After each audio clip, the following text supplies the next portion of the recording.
Hari ini adalah hari bahagia bagi orang yang beriman.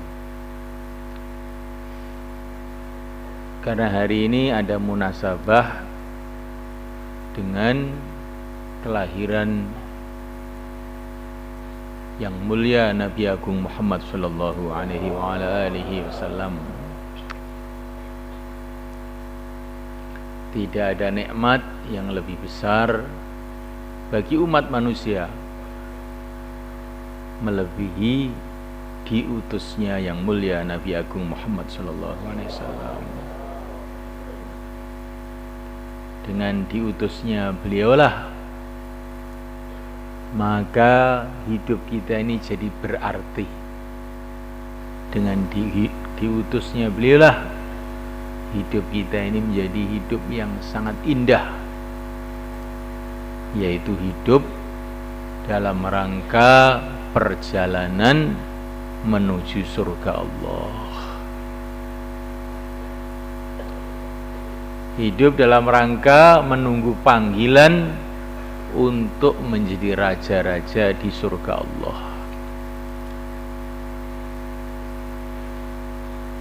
Maka kita gembira dengan nikmat Allah, dengan anugerah Allah. Ini adalah perintah Allah. Qul bi fadlillah wa bi rahmatihi fabidzalika falyafrahu. Katakanlah, dengan anugerah Allah dan rahmat Allah hendaklah mereka bergembira.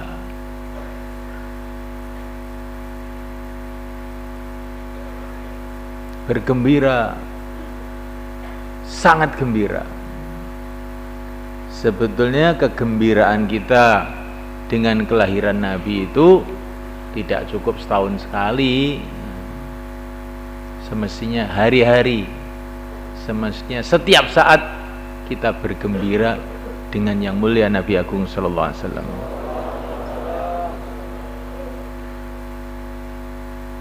Walau anna amilna kulla yaumin li ahmada maulidan qad kana wajib. Katanya gitu. Kalau kita ini bikin maulid tiap hari, itu memang sudah wajib, sudah semestinya. Bukan tiap hari, tiap waktu.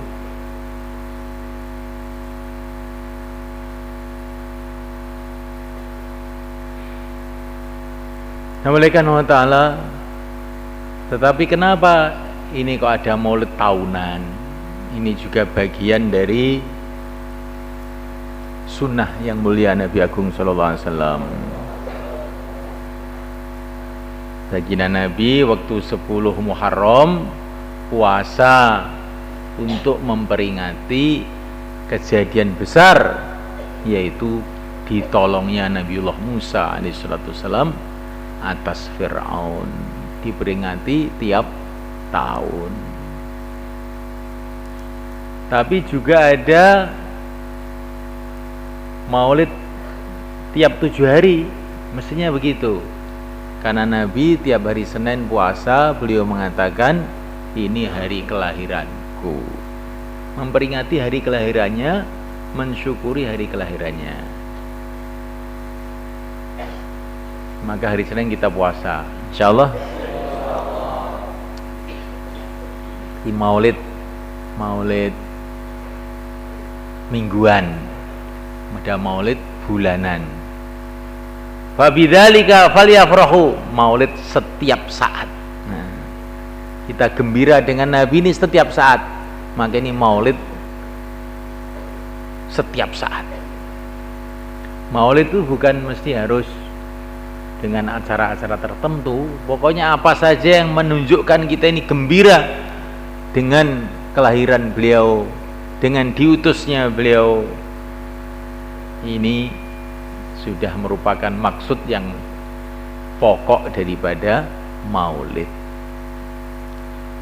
Kalau kita baca selawat itu juga bagus, karena itu juga perintah Allah. Kalau kita ini maulid dengan sedekah, ini juga ada dasarnya. Diceritakan dalam riwayat yang sahih bahwa Abu Lahab yang diceritakan dalam Quran, tabbat yada Abi Lahab, itu setiap hari Senin diringankan siksanya di neraka. Gara-gara waktu Nabi lahir dia itu gembira, karena saking gembiranya dia memerdekakan seorang budak. Maka ini walaupun dia ini kafir, kecintaannya kepada baginda Nabi yang cuma sebentar itu saja, setelah itu musuhi terus, masih dinilai oleh Allah, sehingga tiap hari Senin diringankan siksanya. Maka para ulama mengatakan kalau Abu Lahab yang cinta sama Nabi sebentar gitu saja dan matinya dalam kafir, masih ada penghargaan dari Allah. Bagaimana orang iman yang seumur hidup cinta kepada Nabi dan mati dalam keadaan iman, pasti ada nilai yang sangat tinggi di sisi Allah. Maka kalau maulid itu sedekah, sedekah harta, sedekah makanan, sedekah tenaga. Kullu ma'rufin sedekah, setiap kebaikan itu sedekah. Sedekah Fatihah untuk semua orang Islam, sedekah amalan, ini pun juga masyru', disyariatkan. Hadiah sedekah itu dalilnya lebih daripada 70 dalil yang menjelaskan bahwa sedekah amal itu boleh dan disyariatkan. Maka orang-orang yang mengatakan sedekah amal tidak boleh, bahkan bid'ah, maka dia itulah sebetulnya sumber bid'ah dan kebodohan.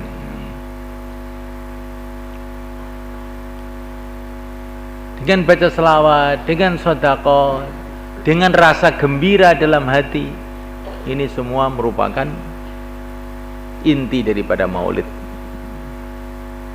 Memperingati sejarah umat Islam ini adalah perintah Allah, dan ini maulid ini bagian daripada menjalankan perintah itu.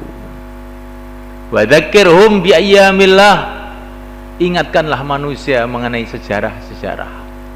Tidak ada sejarah yang lebih besar melebihi sejarah yang mulia Nabi Agung Muhammad sallallahu alaihi wasallam. Nah, oleh karena dalam Quran diceritakan kelahiran Nabi Musa dengan panjang lebar, diceritakan kelahiran Nabi Isa alaihissalam dengan panjang lebar juga, diceritakan kelahiran Nabi Ishak putranya Siti Hajar, Siti Sarah dengan panjang lebar jelasnya. Diceritakan kelahiran Nabi Ismail alaihissalatu wassalam. Diceritakan juga mengenai kelahiran Siti Maryam alaihissalatu wassalam. Karena Rasulullah sallallahu alaihi wasallam khuluquhul Quran, dan Nabi itu bersikap seperti sikapnya Quran. Kalau Quran itu cerita mengenai kelahiran nabi-nabi, maka kita pun mengikuti Quran, cerita kelahiran yang mulia Nabi Agung Muhammad sallallahu alaihi wasallam.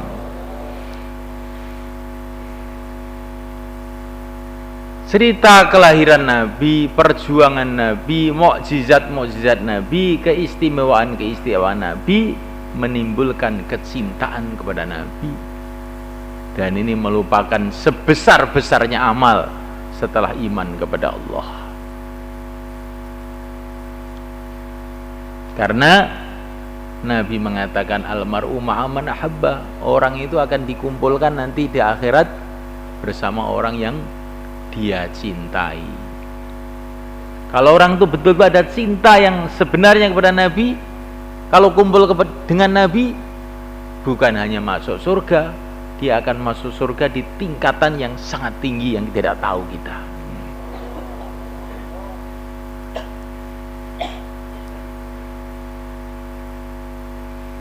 Cinta kepada Nabi, bagaimana maknanya? Dalam hati kita gembira, kita cintai dia melebihi cinta kita kepada ayah kita, ibu kita, anak kita, seluruh manusia. Cinta kepada Nabi juga dengan makna cinta kepada sunnah-sunnah Nabi. Apa yang sunnah Nabi kita cintai melebihi semua aturan yang ada di dunia ini. Cinta kepada Nabi mengakibatkan cinta kepada keluarga Nabi, anak cucu Nabi, cinta kepada pewaris-pewaris Nabi, yaitu para ulama. Ini bagian dari cinta kepada yang mulia Nabi Agung Muhammad SAW.